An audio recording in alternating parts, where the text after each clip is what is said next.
In his second season with Honda's factory team, Marini feels deeply connected to the progress the manufacturer has made on its long road back to competitiveness. When Marc Marquez announced his departure from Honda at the end of 2023, it sparked something in Luca Marini.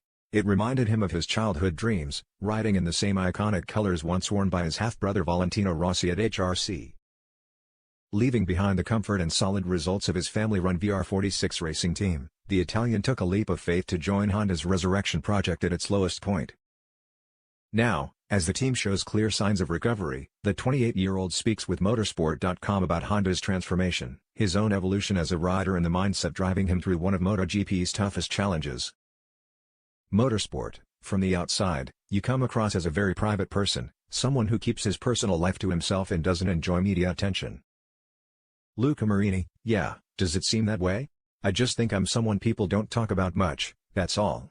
Probably because I'm calm and don't do crazy things. I like my private life to stay private. I'm not very extroverted, but if people talk about me, I'm happy. I don't do anything to avoid it. The recent good results, especially the podiums by Joan Mir in Japan and Malaysia, do they confirm that Honda is on the right path? Yes, absolutely.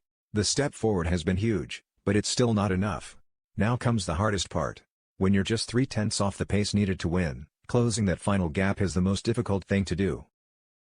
Personally, in what ways do you feel you've contributed to Honda's progress?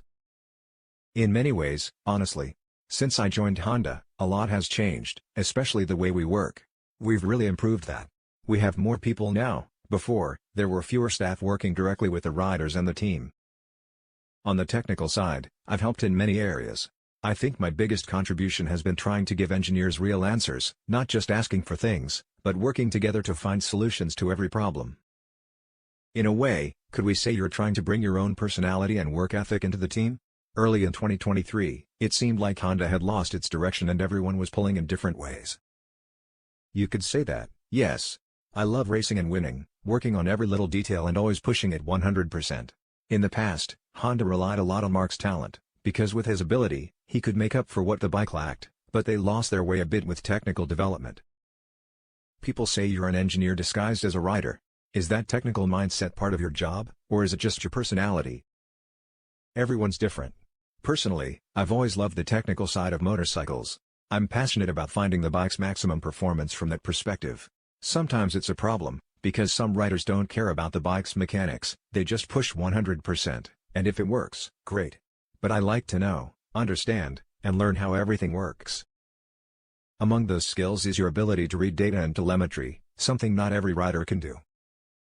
Yes, I've always been curious about that. I've learned a lot from the engineers I've worked with in MotoGP. Even in Moto2, I used Wintax, a telemetry analysis software, which is a great way to learn. I was always asking engineers, my crew chief, data technicians. Always learning something new. Now I can do it all myself. Another one of your interests is learning Japanese.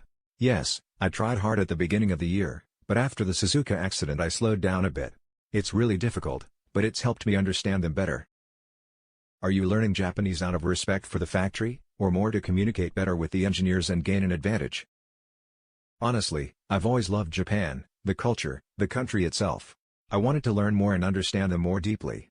When you work with Japanese people, you quickly realize it's a completely different world compared to Europe. They have a very distinct mindset and culture. Even when we speak English, I want to express myself in ways that are more comfortable for them, so they clearly understand what's a yes and what's a no. Improving communication is key. For them, speaking English is really hard. It's a completely different language structure. I realized that quickly when I joined Honda, so I try to communicate better every time. It would be perfect to speak Japanese like Takaki Nakagami, HRC test rider, and talk to the engineers in their language, but it's very hard. I'm struggling with it, but I can say a few words already, and I'll keep improving in the future. When, 2 years ago in Malaysia, word got out that you were negotiating with Honda, you must have had expectations or dreams. Have they come true? Yes, absolutely. We've reached this point faster than I expected. I'm very happy. It means we've worked well, and that by following my feedback, the bike has improved at an exponential rate. In your last year with VR46, you scored 2 podiums, 2 poles, and finished 8th in the championship. Do you understand why some people thought your move to Honda wasn't the right one? Yes, Maybe some people didn't understand the change, especially at the start of last season. But now, the results speak differently. I still have another year on my contract, another chance to grow with Honda and try to win races next season, in 2026, which I think will be the best opportunity of my life. So your goal is to win races next year? Of course, absolutely. Early last year, you were often seen in the paddock with the VR46 guys, but now less so. Is that part of a process of independence, of finding your own path? Not really. Whenever I can, I spend time with them. I'm not going through any process of independence, I just try to give 100% every weekend. It's true that in a factory team there are more events and meetings than in a private team, so it's harder to find time to hang out with the academy guys. Now Marco Bezzecchi, and Pecco Bagnaia are also in factory teams, so it's not easy to be together. But between us, everything is as normal as always.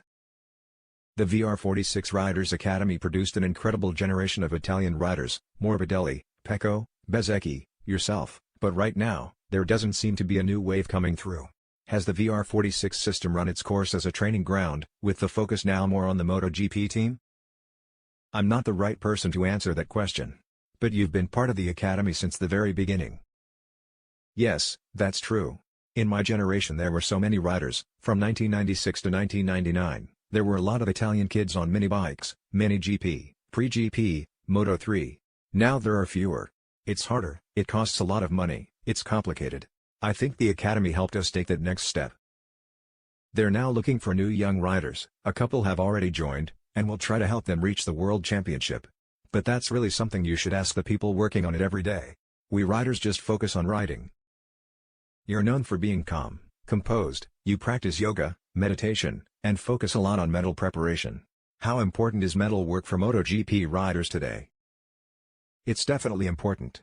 But every rider is different. I've learned to understand myself better, and through that, I've realized everyone's unique, different thoughts, feelings, ways of communicating. Each rider has to discover his own path, his own way to bring out his talent and show it on track. Unlike most riders, you don't have a personal assistant, you prepare your helmet and leathers yourself. That's unusual, especially considering you're part of the royal family of the paddock, as Valentino Rossi's brother. Why no assistant? I take care of my own helmet and leathers, yes, but of course the people at AGV and Dionisi help me, and so do the team members. The team is my family, if I need something, they do it right away. It's all very easy for me to manage on my own.